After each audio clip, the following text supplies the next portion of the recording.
सर्वकल्याणकारकं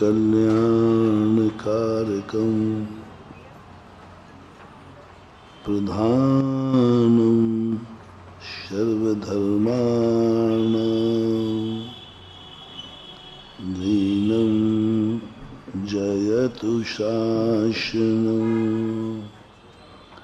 जैनं जयतु शासनं। पंच परमेष्टि भगवान की आचार्य श्री गुरुवर कुंद कुंद महाराज की आचार्य श्री गुरुवर विद्यासागर महाराज की।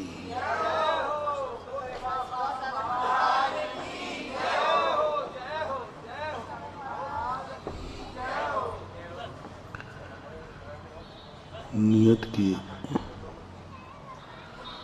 उस धारा को अपन समझ रहे हैं जिसको अपन को समझ में ही नहीं आना। जो समझ में नहीं आना है उसको समझ रहे हैं अपन, क्योंकि नियत वह अलौकिक शक्ति है जिस अलौकिक शक्ति का वर्णन हम समझ नहीं सकते। हमारी कल्पना से परे है। इतना ही परे है जैसे कोई कहे कि 3 लोग को कोई घुमा सकता है, तो कहे ऐसा भी कोई होता है। हम नियत की उस धारा को पहचानने का प्रयास कर रहे हैं जो कल कहा था। ऐसे भी जीव यहाँ हैं जिन्हें भूख नहीं लगती, जिन्हें प्यास नहीं लगती, जो मरते नहीं हैं, जो वृद्ध नहीं होते हैं, जो शरीर की भी जरूरत उनको नहीं होती है, फिर भी जीव है। शरीर नहीं है फिर भी जीव है, खाते नहीं है फिर भी जीवित है, पीते नहीं है फिर भी जीवित है, जो कभी मरते नहीं है। एक बार जन्म होता है फिर मरते नहीं कभी। अब ये नियत की बातें सामान्य जन को समझ में नहीं आती हैं कि ऐसा भी होता है क्या। या तो 24 घंटे यदि भोजन पानी न मिले तो हालत खराब हो जाती है। और आप कह रहे हो महाराज ऐसे जीव भी हैं जो जीवन में कभी भोजन पानी करते ही नहीं। 8 वर्ष अंतर मुहूर्त के बाद एक पूर्व कोटि वर्ष तक बिना अन्न के जीते हैं और देहातीत शरीरातीत आत्माएं इस दुनिया में हैं। वो नियत के भरोसे छोड़ देते हैं। वे अपनी आत्मा का अस्तित्व शरीर के अधीन नहीं करते। अपन लोग शरीर के अधीन हैं। शरीर में कष्ट हो जाए तो हमारे अंदर कष्ट हो जाता है। शरीर टूट फूट जाए हमारे मन में विकल्प हो जाता है। हमारे सारे कारोबार बंद हो जाएंगे। संसार शरीर के बिना चल ही नहीं सकता और शरीर बिना भोजन के चल ही नहीं सकता। और भोजन के लिए ये दुनिया भर के दंड फंद करना ही पड़ेगा। लेकिन वो अलौकिक शक्ति जो शरीर के बिना भी जीवित है, शरीरी नहीं है, देहातीत है, विदेही है। उनकी आत्मा ही, उनका ज्ञान ही उनका शरीर है। इस शरीर से कोई मतलब नहीं है।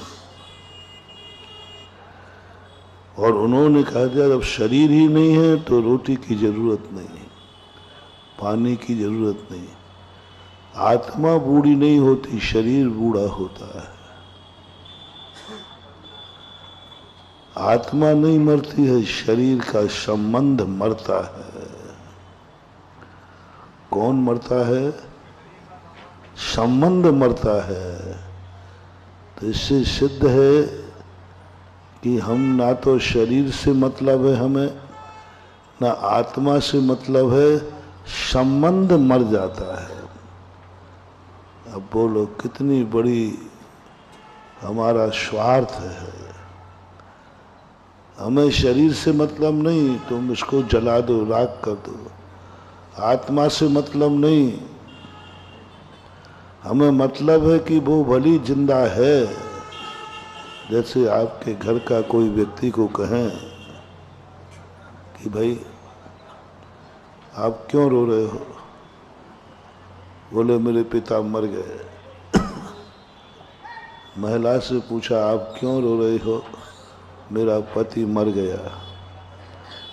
हमने आके कहा कि घबराओ मत, तुम्हारा बेटा स्वर्ग में जाके देव हुआ है,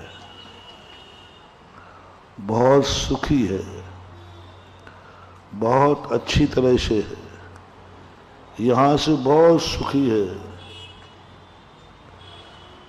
अब आप लोग जो आपका परिवार का सदस्य मरा है, खुशियां मनाओ, बाजे बजाओ, मिठाइयाँ बांटो, हिम्मत हो तो करो। जवान बेटा था, मर गया। और मर करके वो कहाँ गया बता दिया, यहाँ गया। अब तो आपको दुख नहीं होना चाहिए ना, अब तो 13वां नहीं मनाना चाहिए ना। भाई अच्छा है, यहाँ से बहुत सुखी है, बहुत वैभव है स्वर्गों के देवताओं का। अब क्या तकलीफ है? अब क्यों आंख में आंसू आ रहा है? अब क्यों परेशानी हो रही है? अब क्यों नहीं खुशियां मनाई जा रही हैं? प्रमोशन हुआ है। पूछो एक पिता से, भाई तुम तो बेटे के लिए मरते थे, बेटे के लिए जीते थे, तुम्हारा तो सब कुछ बेटे के लिए था। अब आज बेटे का प्रमोशन हुआ है, वो देव हुआ है, आपको खुशी क्यों नहीं है? खुशी ना होने का कारण क्या है? बहुत बड़ा स्वार्थ है। इसलिए शास्त्रों में लिखा, शुद्ध दारा हो ये न सीरी, सब स्वार्थ के हैं भीरी। उन्हें तुम्हारे प्रमोशन से मतलब नहीं है, उन्हें तुम्हारे सुख से मतलब नहीं है। उन्होंने कहा भली वो जीव जिंदा है, लेकिन अब वो मेरा बेटा तो नहीं है, मेरे किस काम का? मेरा संबंध तो खत्म हो गया, वो वली देव बन गया।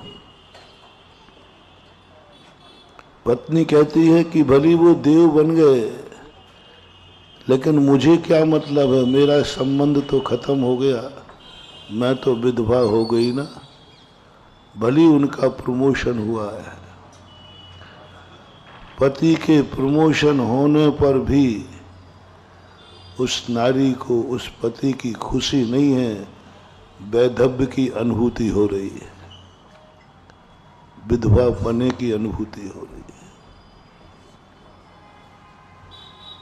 उस नारी को कहा गया कि तू क्यों चिंता हो रही, तेरे तो प्राणनाथ थे, तू तो परमेश्वर मानती थी, तूने तो इनके लिए करवा चौथ की है, सुहाग दशमी की है।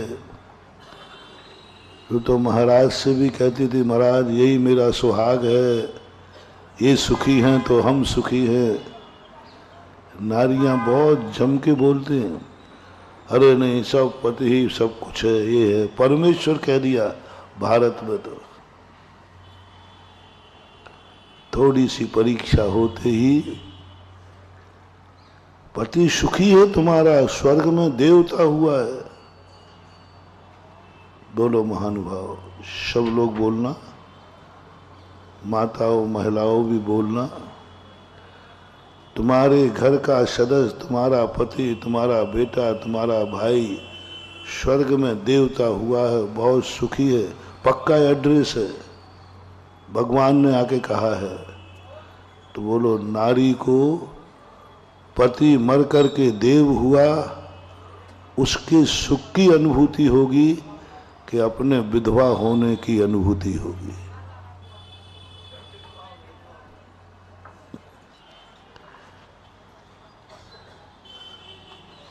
अनुभूति में क्या आएगा?